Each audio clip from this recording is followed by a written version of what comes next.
And we try to preach to our guys, like, listen, it's okay to smile. Like, just because you're competing and you are laying it all on the line, like, you can smile. When you win a drill in practice, you should celebrate. You should enjoy it a little bit. For one, we want to kind of tick off your teammates who want to win the next drill now and create a little bit of that competition. But for two, like if we're not doing that and we're here 6 days a week for 9 months out of the year, at some point in time, it's going to become less fun. Yeah. And you're not going to play as hard because you're not invested into it, I would say. Welcome to the Jamodi Podcast. We are all surrounded by amazing coaches and leaders. So let's get an inside look at not just what they do, but how they do what they do. After all, becoming the best versions of ourselves is Jamodi, just a matter of doing it. Today we are joined by the head men's basketball coach at Bethel College, Jayson Artaz. Coach Artaz has been the head coach for 5 years and has an overall record of 106 wins and 50 losses. He's led the Threshers to 3 straight national tournaments and 3 straight conference tournament championship games. Coach Artaz has the best overall winning percentage in Bethel history. He was named the KCAC Coach of the Year in 2021. Coach Artaz graduated from Bethel College in 2005. He still holds the program's single-season three-point record, making 96 total in 2004-2005. Before we hear from Coach, take a moment to subscribe to our podcast and follow us on social media at Jamodi Podcast. What's up, Coach? Not a lot. How are you doing? Man, I am good. Good. Tell me what's going on with you today. Man, we're trying to get some recruiting done, as I'm sure everybody is doing in the spring. Scrambling around with we got some visits. So we have a visit this afternoon with some of our guys, and so we'll see how that's going. That's good, man. I'm so thankful that you gave up your time to come on and talk hoops, and I really do appreciate that. I was kind of turned on to you and your program by one of our players who you had recruited, and I was really excited for him to be able to go play. And he made another choice of just not playing next year, but it made me a little bit more aware and interested of you and your program. So first, thank you for treating him so well. I'm sorry it didn't work out, but we I think when it comes to that kind of stuff, man, I think we told him the same thing. Like, there's no hard feelings by us. We'd rather have you make this call early than get here and be miserable and realize, oh man, like, I don't want to go through the college basketball grind, because that can be tough. Yeah, it's always a tough choice for the guys, especially maybe being at my school, which is a Christian private school, but then also maybe at others where they get to their senior year, and at some point during their senior season, they realize, okay, like a year from now, if I'm not wearing a jersey, I think I'm okay with that. Yeah, they realize that, and like you, to your point, it's not the worst thing in the world. Like, you and I don't want them to have any regret and look back and maybe wish. But if they know, like, this is a lot of work, I know it's going to even be more work at the next level, I think I'm okay with this being the end. That's not the worst thing. Yeah, definitely. And it's always what's best for kids. And I think even like the recruiting stuff, like, we don't get mad.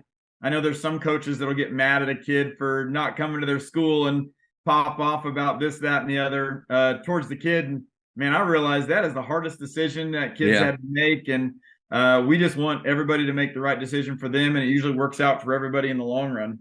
And, in a place like, in the case of the player that I have, I felt like he actually gave a lot of effort, kind of created him and his family created some of those conversations with you, went out there. And again, it is one of those where if they they really come to the decision themselves of, I truly think this is the best for me. They don't waver back and forth. To your point, I got to imagine it is tough to invest the time and the effort and energy, but it's also like you said, you can choose two directions. You can be upset about it and be mad at the kid, or accept it and understand. And I would imagine that's the more healthy approach. Yeah, I think I would be burnt out pretty quick if I was upset every time we got a no. So, well, tell me what kind of what's going on with you this time of year, besides obviously you just mentioned the recruiting stuff. Yeah. So right now we're getting workouts in, and so we're limited on number of weeks at the NAI that we can work with our players, and so we always save a couple weeks for the spring. And So we give them a couple weeks that we're doing weights right now, but then our individual workouts are going to start coming up in 2 weeks, and so we've got 2 weeks left with them. And then summer, we have a lot of guys that stick around in the summer as well, which has been a big reason why we've been successful. Like we had a first-team All-American who was stocking shelves at Walmart to stay around and get workouts with us and stuff. And so a bunch of our guys get jobs on around town, and are able to stay here, and then we just get in the gym as much as possible. And we're really big on player development. I know the portal has been a huge deal, and so we're not as big in the portal as maybe a lot of other schools. I think in my 5 years here, I think we've had three transfers come in at all. Wow. And so we're really homegrown, and we really take our player development seriously. So we try to get our guys better, and see if we can help that to continue to not take steps backwards, because we lost an All-American 2 years ago. We're going to lose another All-American this year. We're losing our all-time three-point shooter this year. So we've got some pieces to replace, and got to find some way to get better. So we're doing it through development. Now, all time, did he beat your record though? Because I noticed that you had made 96 in 1 year and held that record. Did he beat it? So he did not beat my single season. Good. Hey, I can hold that over his head a little bit. He always told me he was going to beat my record. So luckily, I hung on to at least something in the record books. People might actually think that I was good at basketball or something, but probably a better coach than I am a player. Well, I don't think I made 96 threes combining 4 years together. So I think that's pretty impressive, man. Let me ask you this. Obviously, if you could choose to be able to train your guys more, you probably would. But are there some benefits to you not being allowed to have your guys in the gym and to be around them? I definitely think so. I think, for one, they probably get sick of me, to be honest, and don't want to always have to hear from my voice. And I also think, from a player's perspective, it's good to be able to experiment a little bit, and go try new things. You go play pickup, and we tell our guys all the time, like, go play 2-on-2 and 3-on-3. I think that is the best development you can get as an individual player. Because when you play 5-on-5 pickup, you might get 10 shots in an hour. Yep. But you play 2-on-2, 3-on-3, you can work on all your skills. You can work on the shots that you're not comfortable normally taking. And so we want our guys in the gym on their own, and just doing some of those things and enjoying basketball. I think that's a big thing. And I know we always use the word grind, and everybody talks about it's such a grind and all this kind of stuff. Well, I feel like you have to make it, as a coach, it can't always be a grind. It's got to be fun at some point. And so off season, we want our guys to have fun, play pickup, play 2-on-2, 3-on-3, go shoot, go do whatever. And without me feeling like you have to make me happy with what you're doing, because it's, basketball should still be a fun thing for these guys, even though it's work and you got to do things you don't want to do and that, but we still want to make it as fun as possible. One of my favorite quotes is that it's our job. Basketball's our job, but it's their game. And I think so many times as coaches, we can, even if we don't realize it, almost make it out towards a job for them.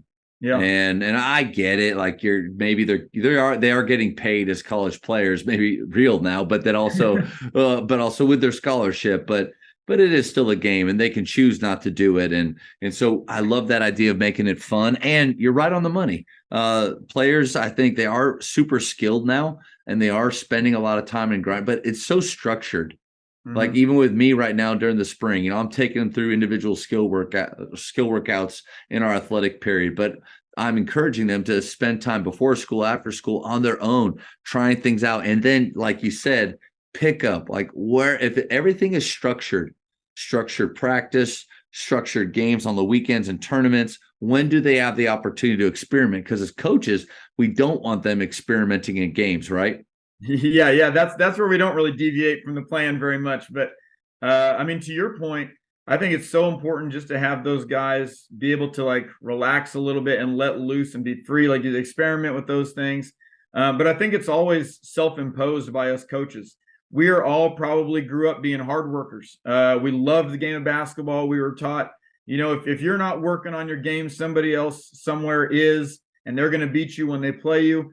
And so as a coach, I think it's hard for us not to have that mentality all the time and say, well, these other coaches might be doing these individual workouts with these guys and might be doing this and this and this. And so you feel like you have to do it to keep up with the Joneses a little bit, where part of it is being smart about it. Let the kid go and have some time. And it's not necessarily work smart, work hard, but it's work smart. And yeah, if we can do that as coaches, I think it's going to make it more enjoyable for them. And then they're going to crave getting in the gym with their coach versus making it, feel like something that they have to do that they don't want to do. So now they're putting 70% of their heart into it instead of being there and being excited because the time with coach is valuable.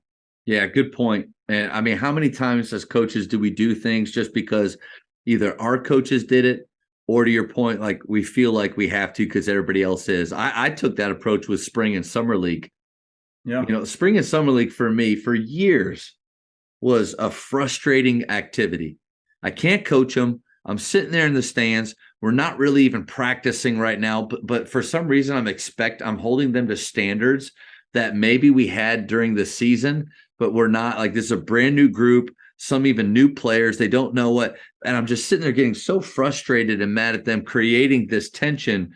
And I mean, if we're honest, like your point with, if you're playing 5-on-5, most of the guys, they're not getting better during that time. They're barely touching the ball. Why are we doing it? And all it was that light bulb moment of, I want them to go to play select ball. I don't want them to worry about faith basketball for a little while. Let's just not do this. And man, I'll tell you, it's been 4 or 5 years since we've done a spring or summer league. Our players our program hasn't fallen apart. And I think it's just more enjoyable for everybody. Yeah. Just a nugget. Yeah. As coaches, most of us we're lifelong learners, and we have that growth mindset. So we're always trying to listen to new people. What quality that you see in great leaders that you try to emulate? I think intentionality is a big quality in a leader, because things matter. And I think if you're not intentional about really trying to teach things and really try and obviously take things away that you shouldn't have. And so whatever you allow, that's always the old saying. I'm sure you probably heard it. Whatever you allow, you encourage. That's a big thing for us in that, being intentional with the things that matter in your program is really, really important. I think any leader I've been around that I've been, and I've had some players that are really good at it, very intentional. They know this matters. And if somebody's not doing what is expected, it's a simple, that's not how we do things here. And things usually kind of fix themselves. And so players that understand those little things matter are great leaders for us. And then, there's a book by Jocko Willink. It's called Extreme Ownership. I don't know if you've read that book or not. But, I know him because I drink his energy drinks. The biggest stud on the planet. Yeah.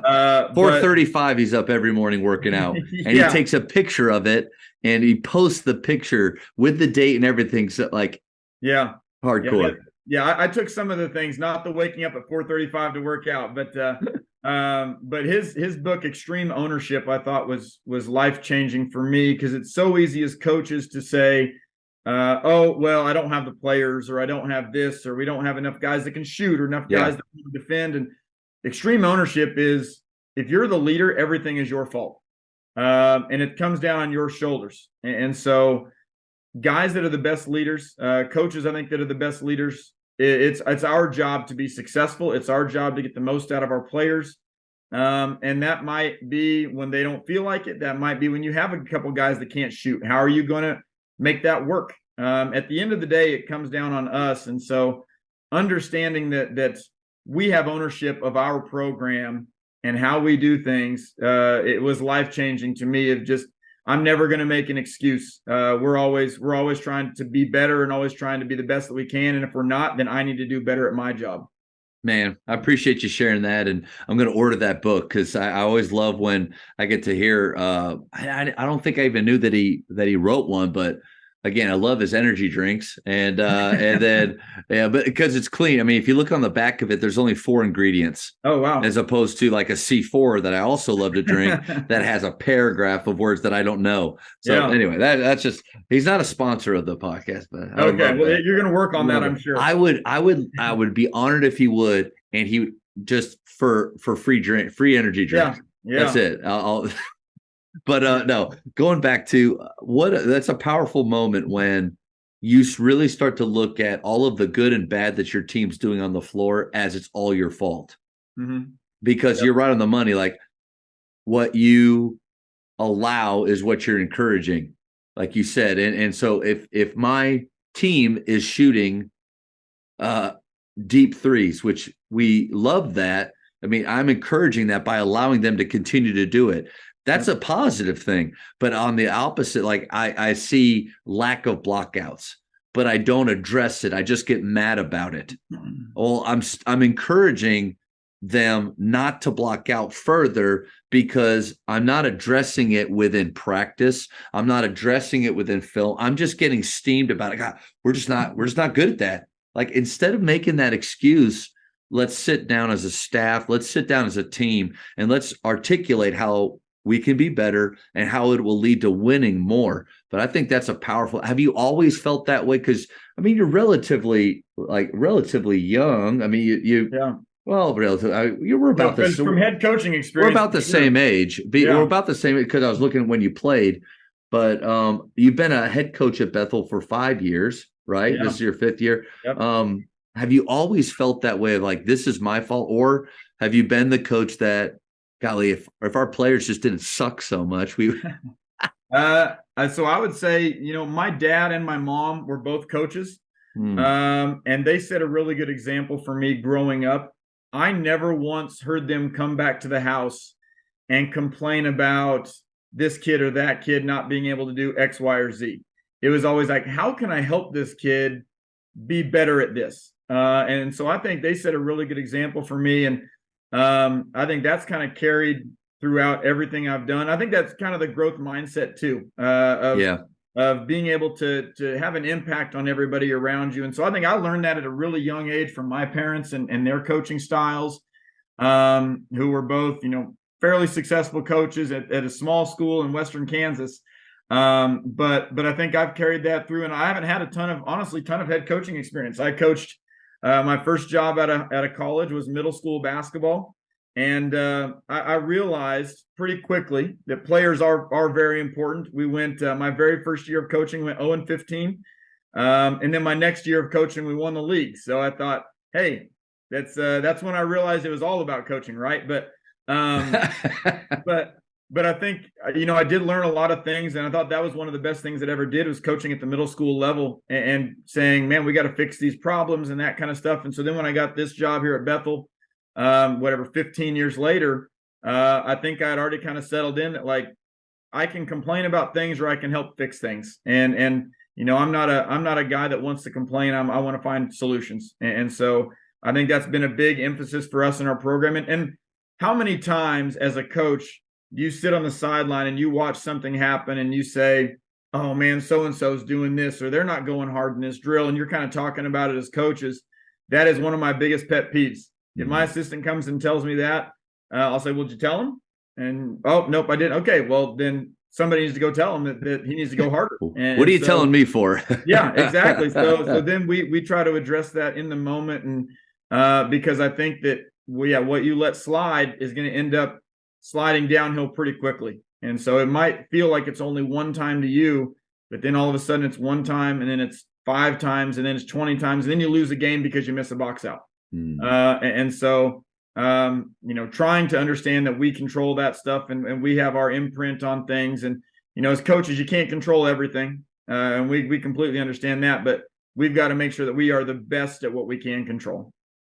Coaches, the Jamodi podcast is powered by Shoot 360. The future of basketball has arrived in Dallas-Fort Worth. Shoot 360 combines the latest sports technology with the fundamentals of basketball skill development. The result is a one-of-a-kind video game-like basketball program designed to improve your shooting, dribbling, and passing. Visit shoot360dfw.com to learn more and register for your free 1-hour workout evaluation. Shoot 360, the future of basketball is here. So you have a unique experience of coaching at the school that you played at. And so, I mean, I can't imagine the amount of pride that you have in your program, the investment, the time that you put in as a player. Like, you literally are in the shoe, or you've been in the shoes of your players. What's one thing that makes your program different? I think one thing that makes our program different. So we are built on relationships, which everybody's built on relationships, I think.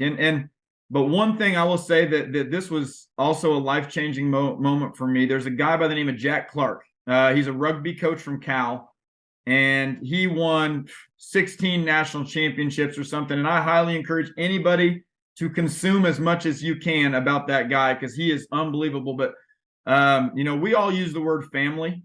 And that's a big thing. And everybody's a family and a family and this and family that. Well, we aren't. I would say we're not family. We are a highly functioning organization, and family is for everybody. And no matter what you do, you're part of the family. Your uncle is the biggest screw up in the world, and your parents stay away from him. Well, he's still your uncle. And here you have to be about what we're about to be a part of our program. Now, we want the love and the relationship that comes with it. And so we want to use those words versus family, because we can't be for everybody all the time. And so that's probably one area where we kind of say, especially in the recruiting process, we tell people that all the time. And they're always kind of like, oh, yeah, my high school says family and all this kind of stuff. And our guys will say family because, they think it's they'll family. They'll break out family on three. Coach, I just want to jump in. I love that you said that. You are the second person that I've been able to talk to. I think Greg White is a high school coach, I think from Arkansas. But he said that too. And it was one of the first times that, because I think I don't, to go back to your point of being clear that you said at the very beginning, and intentional with what you say. I think the words that we use matter. Yep. And I've been that guy that said, hey guys, listen, we're a family here. We're a family. And to his point and to yours, like, no, we're not. I'm not their dad. Like, I'm their coach. They have a family. They have relatives. And we're really strangers trying to work together for one goal, but it's not as tight. The bond isn't the same as blood. And as much as we want to, like you said, have that environment of maybe the feeling of I've got your back and you've got mine, like that is powerful. Yep. But I think the words that we use are important. And so when our players still sometimes break out with that in my head, like I don't want to just, hey guys, no, we're not. I don't want to kill it in the moment, to be that buzzkill, but I do cringe a little, and I see it on the t-shirts and stuff. And I just think at some point, every program, if that is what you're saying, you'll realize that no, you're not. Yeah. Because there's not a coach out there that's going to let a kid come in and tear apart his program with what maybe they break team rules and all that kind of stuff. Well, you're going to have to get rid of kids like that, because you can't get rid of family. You can't get rid of family. Yeah, you want to love those kids, and I'll tell you what, I love our players like I love my own family and my own kids, and they are everything to me, and I would do whatever it takes for them. But at the end of the day, like, our basketball team is just different. It's just a different thing. I love that. What else is that? I asked for one thing. Is there anything else? That's probably the biggest. I mean, we're really big in trying to create fun atmosphere. And we tell guys, when you come on a recruiting visit, like, if you're too sensitive for me to make fun of you for airballing, then this is not the program for you. And I tell them, you come in with a haircut and that looks a little different, then we're going to let you have it a little bit. And I think, we're not about, my old college coach came and watched, and he's an Indiana guy, Bob Knight, pretty intense coach. And he came, watched our practice, and after practice, he goes, how in the heck do you do that? He's like, your guys are dancing around, having fun, and then all of a sudden shell drill comes and people are killing each other. 5 guys on the floor for a loose ball. He's like, they went from having fun to competing at the highest level within 10 minutes. How do you do that? And I don't know if I really realized that was maybe not the norm, but that's a big thing for us. We'll have fun. We had the year that we won the conference championship, our guys felt tight. I felt tight. I mean, everybody, as it gets down to the last 5-6 games of the season, Everybody wants to win that. And Bethel hadn't won a conference championship since 2002 when I was playing here. Yeah. And so it had been a while. So our guys were feeling pressure. Well, we took a day of practice where I don't know many coaches that would do this because you feel too guilty. But we took a day of practice where we played dodgeball, capture the flag, did some just different things to kind of try to relax a little bit because championships are great, but if you aren't going to be able to enjoy it, I don't know. You know, if it's miserable the whole season because all you're doing is feeling pressure, then it's not worth it to me. And the good news is my athletic director walked in that day and watched us playing dodgeball and capture the flag, and he was okay with it, luckily. So you didn't have a meeting. You didn't have a meeting after that set up. He called me out in the coaches meeting and said, I walked into Artaz's practice thinking, what are these guys been working on today? Got a big game. They're in there playing dodgeball and having a dance competition. So good. I have a good athletic director. That is nice to have. One of my favorite movies is Remember the Titans. Like, there's so many great moments in that. I think except for the phrases that Denzel Washington's character uses that he thinks are that whoever wrote the script, and maybe coaches say that, but there's some of the things like perfection, gentlemen. No, it's not about perfection. And then when he says zero fun, is football fun? The kid said zero fun, sir. He's like, no, it's not fun. And I push back on that too. So I feel like fun does not equal lazy. Yep. Fun does not equal unorganized. You know, I think you can have fun and still work hard and maximize your time. And if anything, like what will bring out their joy, love for the game, enthusiasm, keep their creativity, more than having some fun in practice. So love hearing that at your level where, golly, it's pretty cutthroat, man. Yeah. Like, I mean, you can't waste a second that you see the value in that. Yeah, definitely. I think, and we try to preach to our guys, like, listen, it's okay to smile. Like, just because you're competing and you are laying it all on the line, like, you can smile. When you win a drill in practice, you should celebrate. You should enjoy it a little bit. For one, we want to kind of tick off your teammates who want to win the next drill now and create a little bit of that competition. But for two, like if we're not doing that and we're here 6 days a week for 9 months out of the year, that's a grind. At some point in time, it's going to become less fun. Yeah. And you're not going to play as hard because you're not invested into it, I would say. I think that's where guys use that word grind. They almost use it as a crutch. Yeah. Like, hey guys, I know this doesn't feel like a lot of fun right now. This is just the grind. You got to do it. Maybe, or we need to have some dodgeball. Yeah. We need to pepper in some shooting games. We do Big Red shoot. I like to surprise them with Big Red every once in a while on a Saturday practice, because a lot of sports at our school, they don't practice on Saturdays, but we do. Mm-hmm. But I also don't want it to be a deal where they hate going. So every once in a while, Big Red is 4 corners with a liter of Big Red soda in the middle, 4 basketballs, and on the go, they all bowl the ball, roll it to the Big Red. Whatever team hits Big Red and knocks it over, if they miss it, they run and go get it, pass it back. The next guy bowls. Whoever knocks it over, that team gets to go shoot threes by themselves at that basket. Everyone is worth 1. And then the other 3 teams collectively need to make 10 threes to stop them from continuing to shoot. It's the first to however 15 or 20. I can't imagine. It's like we both win because they're shooting pressure threes. They're shooting at a fast speed. Both sides want to make shots for different reasons. But also too, it's like, who's going to compete in a game where, this isn't life and death? I think it's good to have moments like that.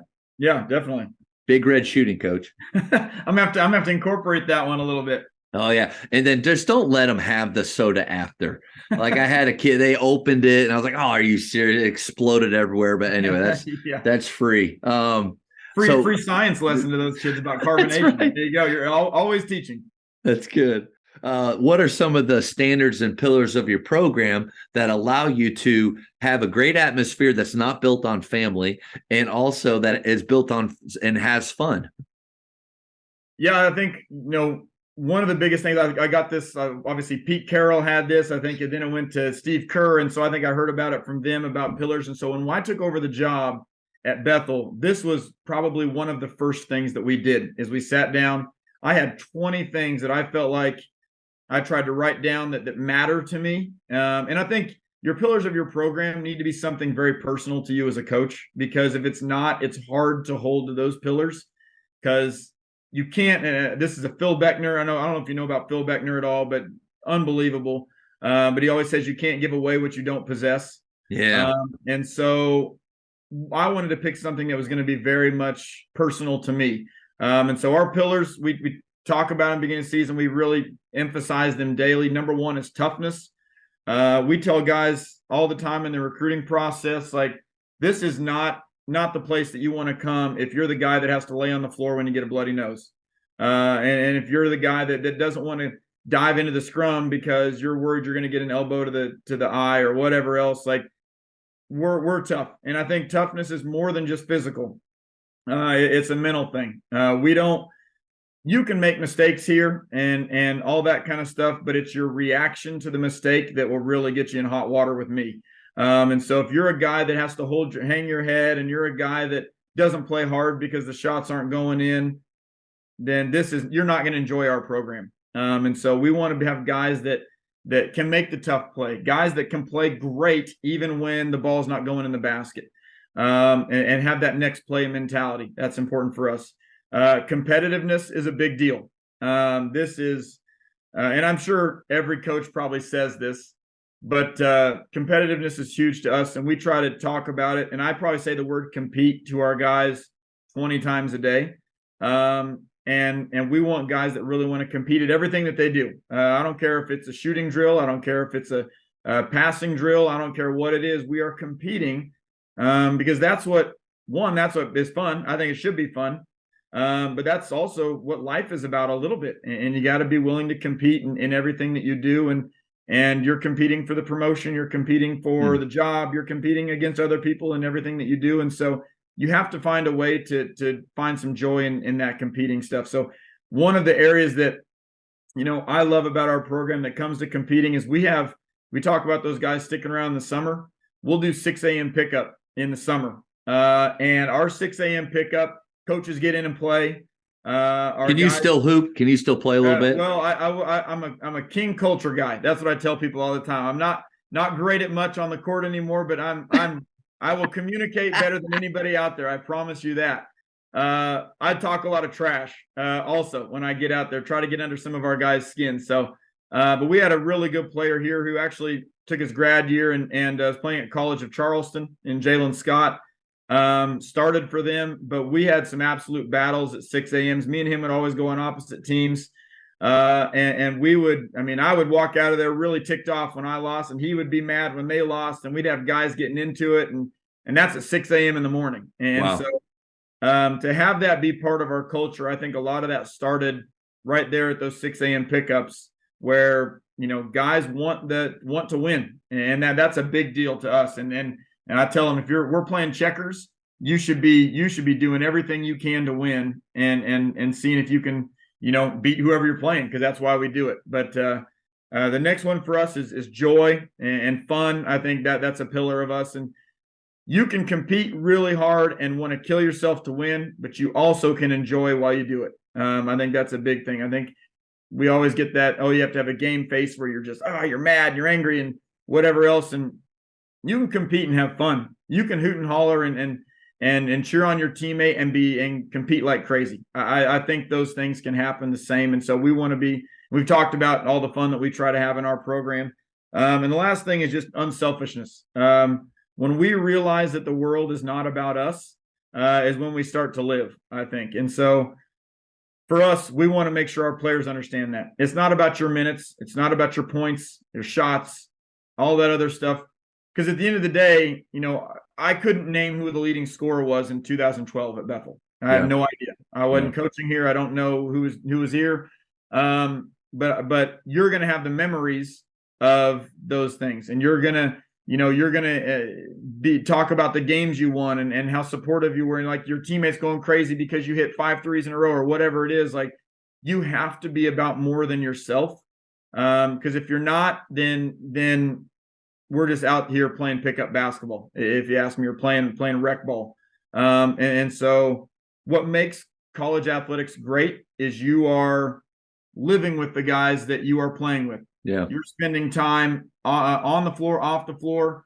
We are big in shared suffering here at Bethel. I think that's a great, culture thing of conditioning stuff. And so sometimes we'll do things and you have to be unselfish, and even that, right? You got to stand up and cheer for your teammate versus sit there and think about how tired you are. Yeah. That's a selfish thing to us. And so we really try to hammer home that it's not about us. And I wish I could play everybody 40 minutes a game and give them 35 shots, but I can't. And we're pretty upfront about that stuff at the beginning when you first get here, before you even get here on the recruiting side of things. But we want guys that are all about team, all about winning, all about other people. If we have those four things, we feel like we've got a pretty good program.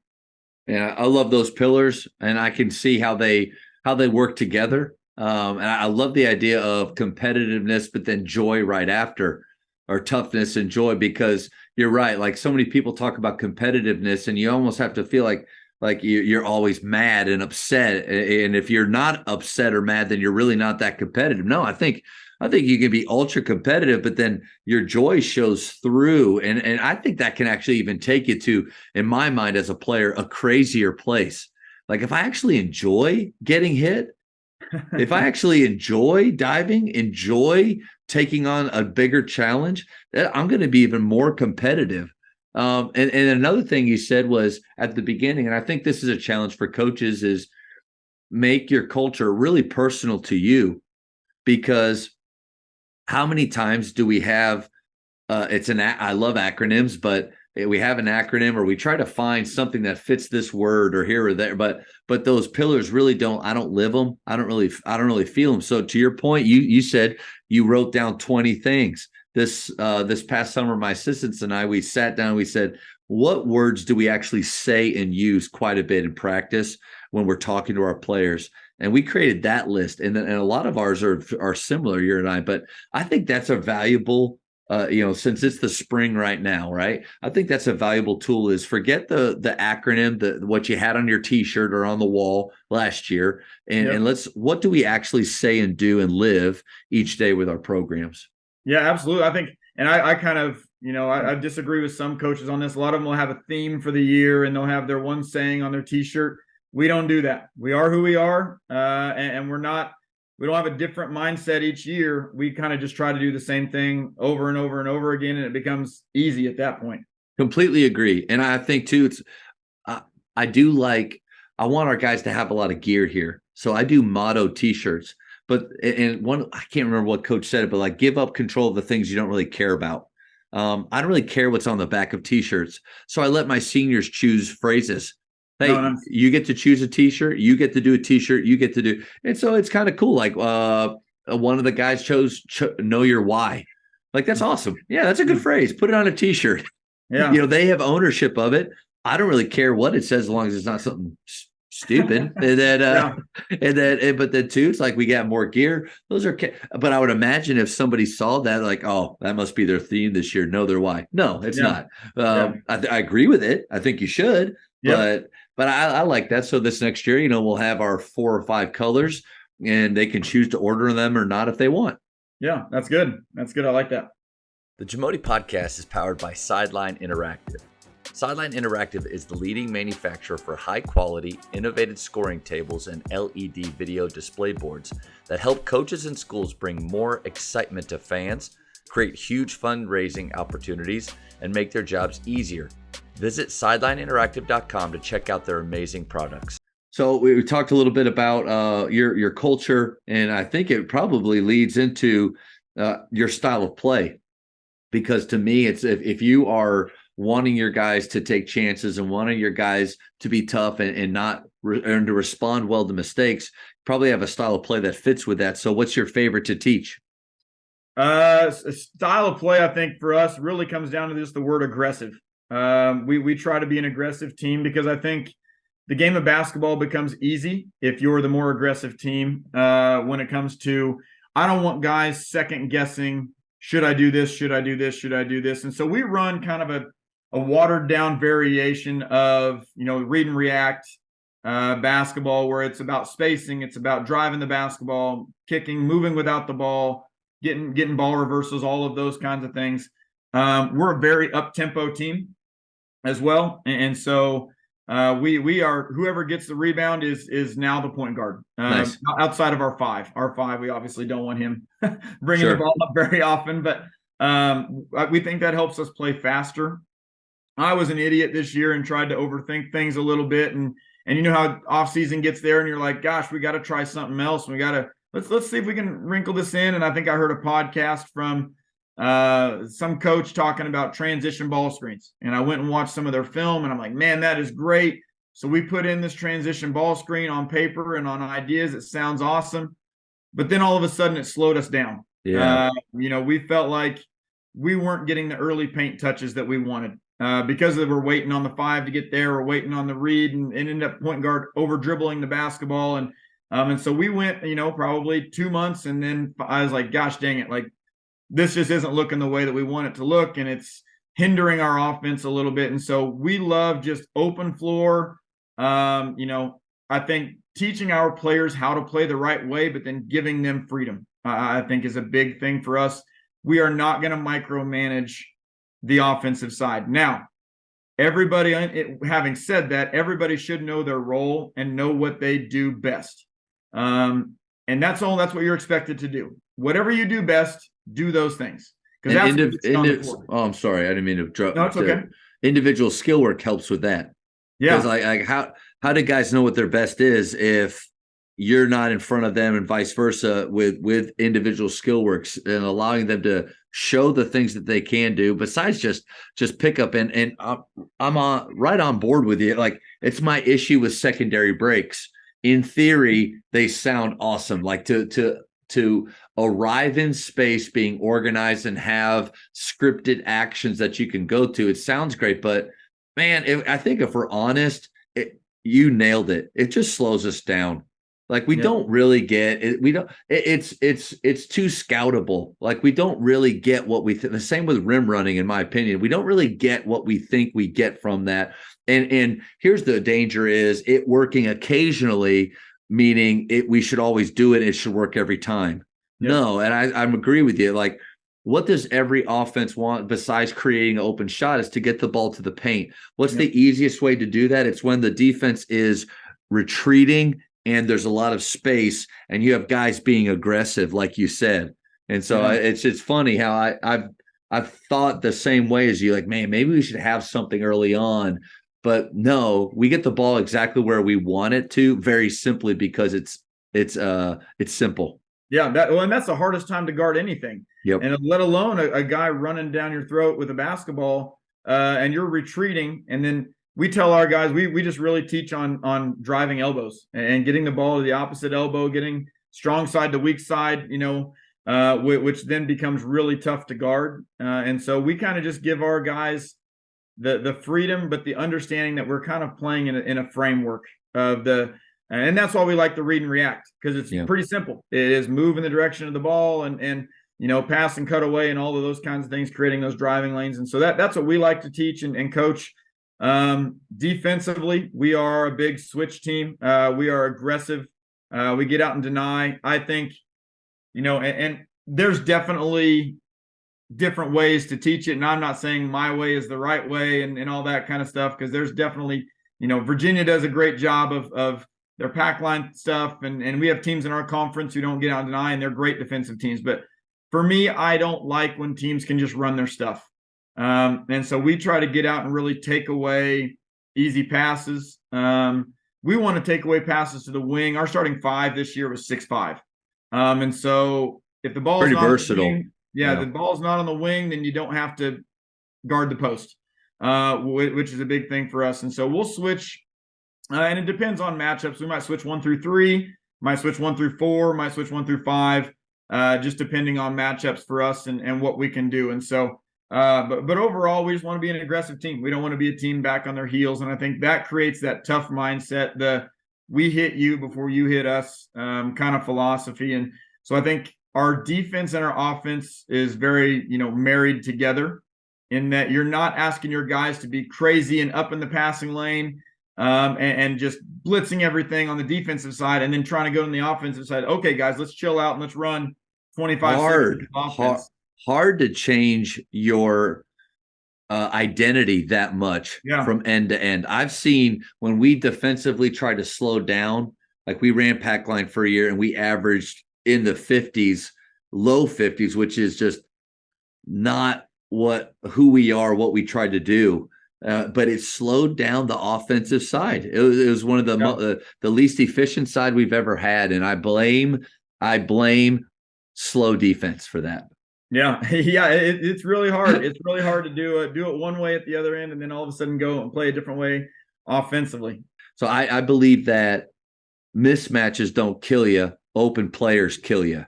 Yeah. So when you switch, obviously you're going to have some bigs on littles, littles on bigs from time to time.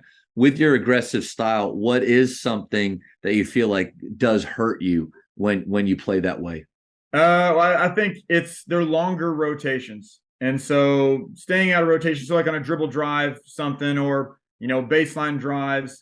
Well, when you're in deny, you don't quite get as far into help. And so now you have longer rotations, harder closeouts. We're a big no middle team. And so anytime we have a bad closeout and give up middle, now you're in trouble because you're in deny and there's just a ton of space in the lane. And so the teams that have really caused us problems, I think, are teams that throw the ball inside and can really, really score it inside.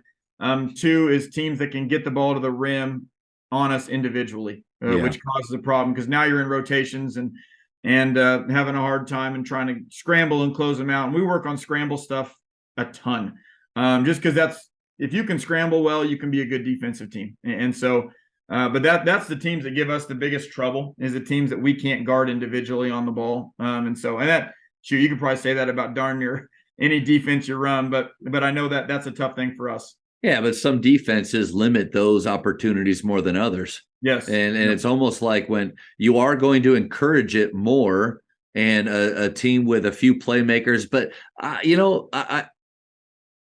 you went back, man, golly, you just said so many good things. Early on, you said you don't want guys second guessing or being hesitant. And I think bad offenses create players that hold and wait and aren't sure of what to do. So sure, if you're playing against a team that, one, they're skilled, they have decent athletes, but also they're ultra aggressive with their finding double gaps, getting to the world, making the right reads. Yeah, your defense is probably going to struggle against that, but that's not the majority. The majority, watch the NCAA tournament. Majority is catch and hold, wait for things to happen, utilize a ball screen, but not really. It's almost like the next step in an order of things that need to happen before the real action that they want. So, I don't know. I can see your defense working and disrupting more than the few times where a team, they're really simple guys and they're just trying to get to the paint and they actually use the gaps, and off the catch they're aggressive enough. We need to be, I think that's the minority, not the majority. Yeah, everybody wants to run their stuff. And I think as coaches, we all want to run our stuff. And I know that I hate teams switching on us because it limits what you can run in your playbook. Because everybody's got these double staggers and all this other kind of stuff. And it's like, oh, well, we can switch that. And then we go through scout and it's like, okay, guys, what are we going to do in this play? Oh, that's an easy switch. Yeah. Well, any play that a coach runs where it's the last screen is a 3 screening for a 1, well, that's an easy switch, or a 4 screening for the 1. Those are all easy switches for us. And so we don't even really worry about those plays. It's more about us for the individual breakdown stuff that gives us trouble for sure. So you want your players to take chances and to be aggressive. How do you build confidence in your players? So confidence, I think, and my master's is in sports psychology. And so I've done some research on some of these things. And, for us, it really boils down to, one, they have to have the skill to do it. And so if you're not skilled enough to be a good shooter, and I know Kelvin Sampson always says, why do I want to give confidence to a guy that can't shoot? Well, that guy probably doesn't have confidence because he can't shoot, and so you have to have the skill. So, and then there's guys that have this irrational confidence that think I am great, even if they're shooting 20%. That's insanity. And we don't want insane people on our teams. Yeah. And so we want the guy that they first have to have that skill that they at least understand, hey, good things can happen, right? When I'm standing on over a 5-foot putt, my confidence is next to nothing because I know I miss a lot of those putts. And so that's really important for us. The next thing is like, you have to exhibit that skill in front of your peers, right? And so if your peers see you missing shot after shot after shot, well, they don't have very much confidence in you, and you're not going to have very much confidence in yourself. Because if you, and we do this a lot where we'll have guys shoot free throws in front of their team for conditioning. Well, if a guy always makes that free throw, now his confidence is going to be through the roof when it comes to crunch time, and he's got to make free throws. If a guy's missing that shot every time he comes out in front of us, well, then all of a sudden their confidence is going to be hurting a little bit because he knows in the back of his mind, I'm not sure my teammates really think that I can do this or that, or you know how important it is if teammates say, man, you shoot great in practice, you got to keep shooting in the game, and you got to do that. Well, that gives me confidence now because I know that they've seen me do it, and I know they believe in me a little bit. So that's important for us. Visualization is a big deal with confidence. If a kid's struggling shooting the ball, he's gone on a cold streak or whatever, we'll bring him in and we'll show him 50 made threes that he's made. Yeah. So look at this, man, like, you're not a bad shooter. You've had a couple bad games. Look at all those shots. What were you thinking during those shots? What are you thinking watching this right now? What kind of player do you see right there? And we'll have him describe like, oh, I feel like I'm stepping in that, not worried about it. Well, yeah, that's part of confidence. Like you can't wonder if the ball is going to go in if you're a confident player and you're a good shooter. Or you can't wonder if you can take care of the ball as a point guard. Look at you bringing it up against this really good defender here and showing him those things. That's going to be important. I think getting reinforcement from their teammates, like we said before, and reinforcement from your coach. Leadership style matters a lot. And I've seen players that come from other places that didn't have confidence, even though they're a really good shooter, or because they would miss a couple of shots and their coach takes them out, or their coach yells at them for taking that shot when they weren't sure what shot to take. And your leadership stuff matters. It's the confidence of your players. And you don't want to give confidence to the 20% 3-point shooter, but you do want to give confidence in what they do well. And that goes back to what is your best attribute. That's what I want you to have confidence in, is whatever your best attribute is. Because if your best attribute is driving the basketball, I want you to believe you can drive the ball on anybody out there. If your best attribute is shooting the ball, you got to be looking for your shot. You have to know that shot's going to go in and that we all want you to take that shot. And we tell people all the time, if you don't shoot that, that is selfish. Yeah, because it's a turnover. Yeah, that's your job. You've got to shoot that ball and do those things.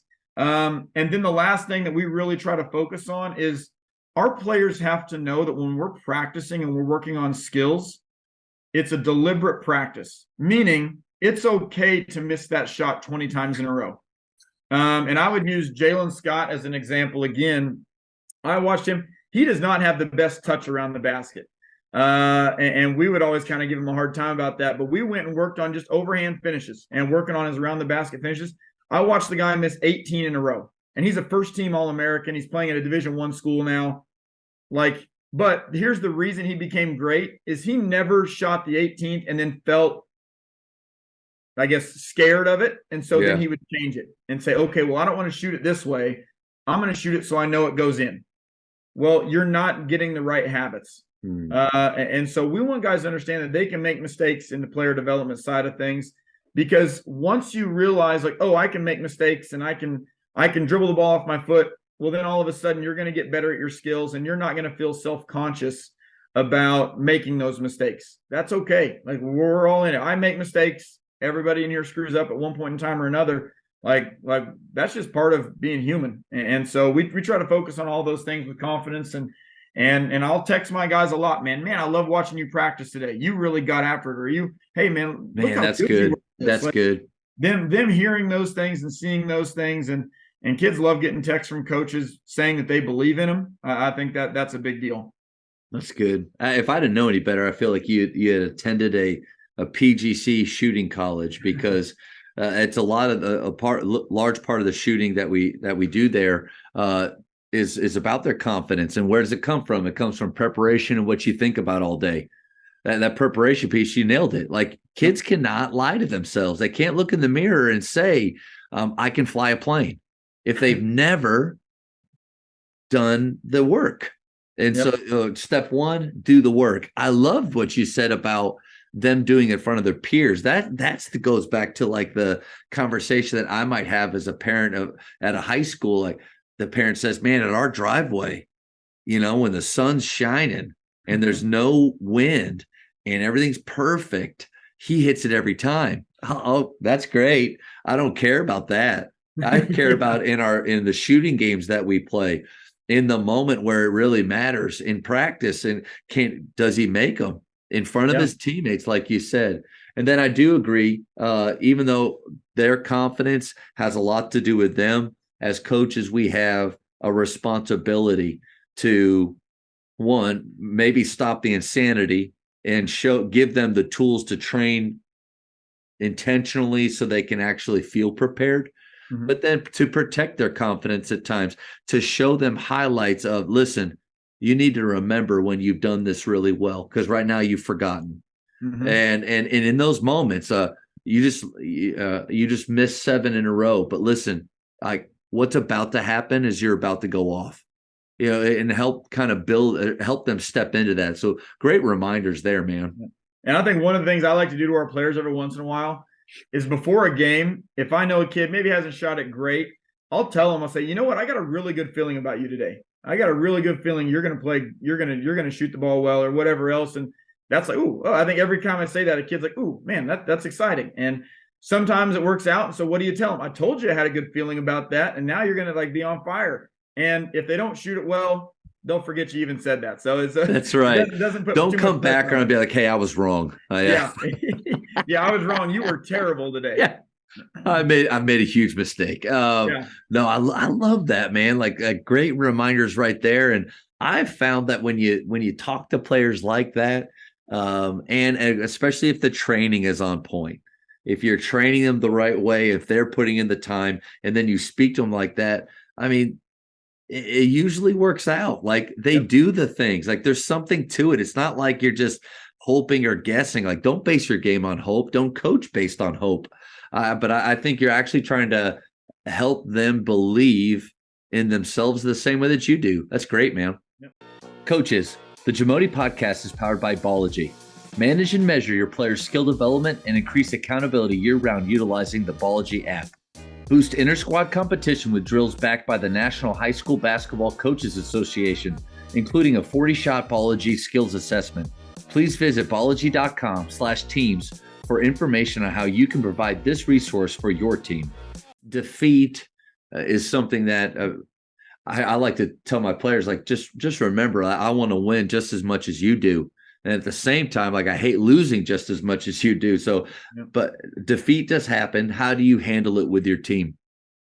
We try to be pretty matter of fact, and we try to be short. I think directly after the game is not the time to go and complain about all of the things that went wrong and whatever else. Some of it is, I wish I could see everything, and but there's times when I think, man, we were terrible at this, and I go watch the film. It wasn't as bad as I thought. I mean, we messed up a couple times or whatever. And so we try to keep it really short and matter of fact, and we always want to look forward. And sometimes that's to my own detriment. Like, after a win, I'm like, all right, that was a good win, guys, but now we gotta lock back in, enjoy it for 24 hours, and be ready to go. But I think with that forward-looking mindset and the tough mindset of what's next, that's what we focus on. Hey, what's next? All right, we played terrible, or we might have played great. Let's say we played great and we lose a game. I will tell my guys, you know what, guys, we played good enough to win. We just didn't win tonight. They made more plays than us. I think that's okay. There are games like that where you play good and the other team's just better, and or they played better. And I don't think, nobody in that locker room wants to hear me at that point, because they listen to me yell at them for 40 minutes probably, and they don't want to hear me say much else. But we'll go back, the day after. We'll be very honest about film. And so we have a good when we clip up film, we have 3 sections. It's a good section. So this is what we did well. We have a section to learn from. And I think with film, we always want our guys to understand this is all a learning process. Because it could be, I could hammer them and say, all right, you did terrible at this and this and this, but it's all to learn. We're doing it so we don't do it again. Yeah. And so we really try to emphasize that. And then we have the effort play. And so I say it's not a bad thing to be on the section to learn from. That's not a bad thing. But it is a bad thing and an embarrassing thing if you're on the clip where you didn't play hard enough. Now that's a problem. Like, I wouldn't want to show my face in front of my teammates after seeing myself on that 5 times. And so we clip our stuff up that way. And then we go. How many clips of each? Like, how many goods? How many? Does it vary? And it kind of depends on the game and what we did well, but it's probably anywhere from 5 to 10 clips of each. And so nice. And 10, 15 minutes of film, 20 minutes of film, and then you're out of there. And we'll kind of wrap it up with our film the next day and say, all right, so now we know what we need to improve on. So in practice today, we're going to emphasize box outs, or we're going to emphasize, getting out in the passing lane because we let them reverse the ball too much or whatever else it was. And so, and it might be, we're going to emphasize shooting. We didn't shoot well, so we're going to get in here. We're going to get a bunch of shots up today, and spend some time shooting in practice. That's a good nugget right there. I mean, how often do we have film prepared, we watch it, and then we actually don't address any of it in practice? Yep. And what if your practice is actually built on the things that you saw in film, the deficiencies or areas that we need to work on? I don't know. I'm just thinking of moments where I got mad about things and then went out to the floor and we didn't practice it. Like, what was the point of that? Are you hoping that mentally they'll just remember and do it different? I think there's the 3 ways of learning: see it, hear it, and do it. And how often do we just tell them or show them, but don't allow them to actually do the action that we want them to do? That's good, man. Well, and I think if you do that stuff too, those guys just saw on film the 10 offensive rebounds we gave up. So what is their attention to detail when it comes to rebounding? They now know it's important, and it's not just coach nagging them about rebounding where it's like, oh, we just got to get through this rebounding drill. Now it's saying we lost the game because we didn't rebound well enough. Yeah. And so now that's our job, is to become great rebounders today in practice and moving forward. And so now I think they're a little more bought into your breakdown stuff and all that, because they saw, oh, that was an issue. Yeah. Because I don't know about you, but sometimes my players don't necessarily believe me when I tell them some of these things are important. And so it's good for them to see it on film. Tyler Costin said that we should do away with post-game talks altogether. Like, not even have them. And yeah, it is super quick. I think the only one that we ever take a long time with is if we're celebrating a ton. Yeah. Or if it's the last game of the season and we're kind of getting everything out and telling our seniors thank you and giving them a chance to talk.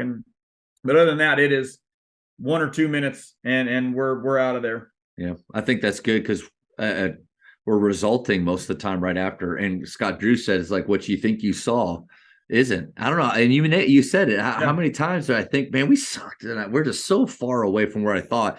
And then I watched the film, I'm like, golly, we're really close.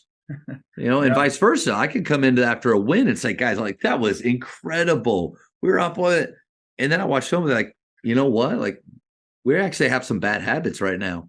Yep. So I think instead of resulting, let them go. And that's been a super helpful thing. And think about it too, like right after the game, you said it earlier, they don't want to listen. We don't have their full attention. Their friends, their girlfriends are out there. They're hungry. It's late at night. They want to get out of here. Let them go, have some pizza, and then worry about it tomorrow. Yep, exactly. Coach, that's good. The speed round are quick questions. And I actually added a question in while you were talking, because you said it, and I'd like to hear another one. So I changed up the speed round a little bit, but quick questions. First thing you hear, just blurt out the answer, or first thing you think about. Ready? Favorite ice cream flavor? Chocolate chip cookie dough. It's good. Greatest shooter of all time? Steph Curry.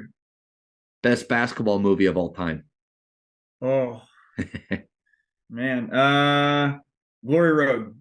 Good one. Good one. Coach, do you really think they were throwing oops off the backboard in the late 60s? I highly doubt that, but it adds to the cinematic value, I It think. sure did look good, but I remember thinking like, wait, when is this based?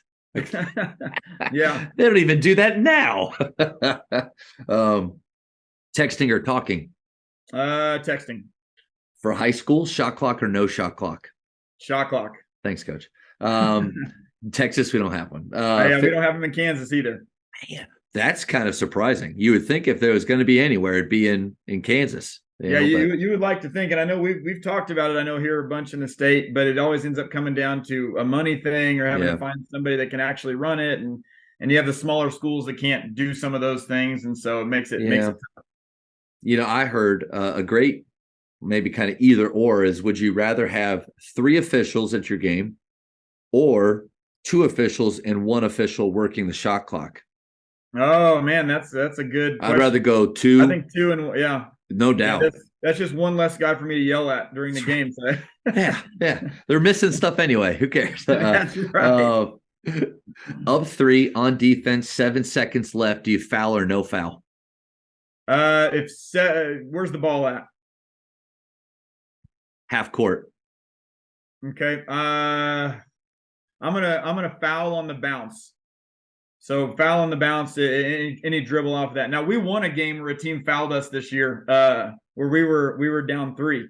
So we won a game. We got a turnover on the inbound and scored or got fouled and made both free throws to win the game. So yeah.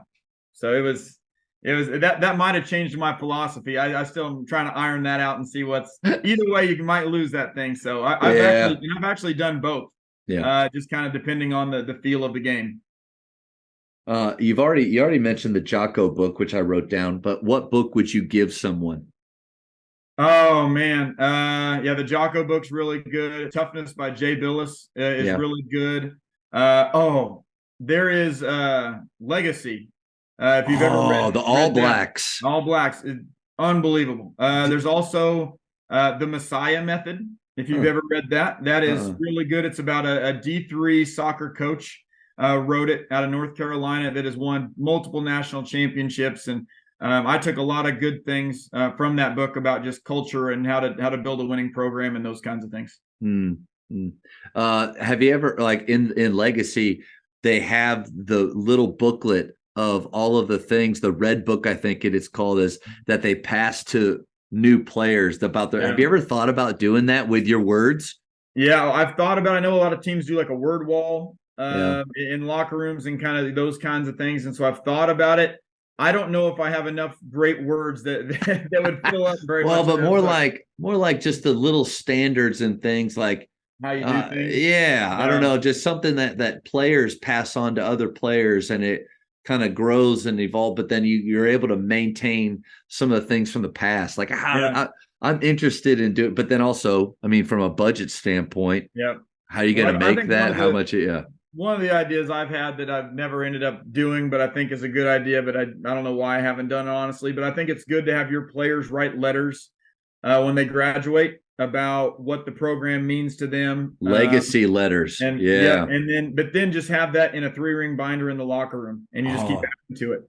And so it's always available in the locker room and you can pull it out when you want to, and you can read a letter from somebody from 2021 or whatever it is and be able to do some of those things. Coach, that's awesome because I had a parent my first year here at Faith, so it was 10 years ago, send me some, I don't know, I can't remember where he got it from, but it's called Legacy of a Number. That's what the letters are called, Legacy of a Number. And basically, every time that, like, if I'm number 13 and I graduate, I write what that number meant to me, some of the things that I went through, and then so basically it's going to go to the next number 13. And so, over the course of so many years, you've got 3 or 4 guys that have worn that number and a collection of letters that at the beginning of the season you give. And I've actually we didn't do it and I've kind of forgotten about it. And so, but the idea of your binder is not just that one time where it's given out, but it lives in the locker room. That's huge, man. In basketball, who's the GOAT? I'm a big Michael Jordan guy. So we grew up. I mean, yeah. Favorite place to travel? For my honeymoon, I went to Jamaica. That was insane. Nice. So I've never say been that. there. Never been Yep. there. This is the one that you made me think of. Basketball pet peeve. What do you got? Oh, man, just soft guys, like just guys that don't give it up for the team, I would say, and so that drives me nuts. And I would also say guys that don't, you know, they let their mood affect their day, or let their day affect their mood. Maybe that's the right way to put it. Where they, had a rough day and they come in and they want everybody to know that they should feel sorry for them. I hate that stuff. So that's a Yep. big pet peeve of mine. Last one, probably the most important. How many cups of coffee do you drink per day? Okay, so I don't drink coffee, but you were talking about energy drinks, Yeah. What do you and I'm got? going to give you one. And Okay. I wish I was sponsored by these guys, but it's V8 Energy. Really? So it's not tomato juice. Okay. But Like it, I don't mind the V8, but okay, keep going. Keep going. okay, so it's got the same amount of caffeine as Yeah. a cup of coffee. So Yeah. it's not like a crazy amount. But they've got a bunch of flavors. They're awesome. They're all natural. Really, low in added. I think no added sugars. Okay, because And that'd be my thing is Yep. is like what's sweetener? Because C4 and all those, they use that sucralose and those Yep. things that ultimately just screw up your gut. Yeah. And my what is You'll it? have to Gut check out biome? V8 energy drinks. Okay. I'm a huge fan. I'm addicted to those things. Okay. So I got an empty one sitting right next to my computer here, but so they're pretty good. I'm gonna go. So right after I get off the call, I got a little bit of a break. I'm gonna go get one. I'm gonna All try right. and I'll text you. I'll let you know. Well, Coach, this has been so enjoyable and really informative. Like I feel like I got a lot of golden nuggets from it, and it's really cool to learn a little bit that you came from coaches. Because I mean, you have been coaching a long time. I'm not trying to say that 5 years as a head coach. You were an assistant for a long time. So you've been a part of it. But your knowledge is to me, it's really impressive. And you had coaches as parents, and you probably played for a great one. But it just sounds like you're doing amazing things there, man. Really appreciate your time. Yeah, well, thanks for having me. I think it's awesome to come on and just talk basketball. I think that's a blast. So I appreciate it. If coaches are interested in learning a little bit about anything, the culture, the defensive, offensive stuff, Yeah. what's a good way for them to get in touch with you? I mean, they're more than welcome to call me. I give my cell phone number is 316-706-9815. You can also email me here at Bethel. It's J and then ARTAZ at bethelks.edu. So either way, we would be love to hear from people. Awesome, Coach, man. Really appreciate your time. Yep. Thank you so much. I appreciate it. Thank you for checking out today's episode. Please take a moment to subscribe to this podcast, share it with your fellow coaches, and find us on social media for what's coming up next on the Jamodi podcast. It's just a matter of doing it.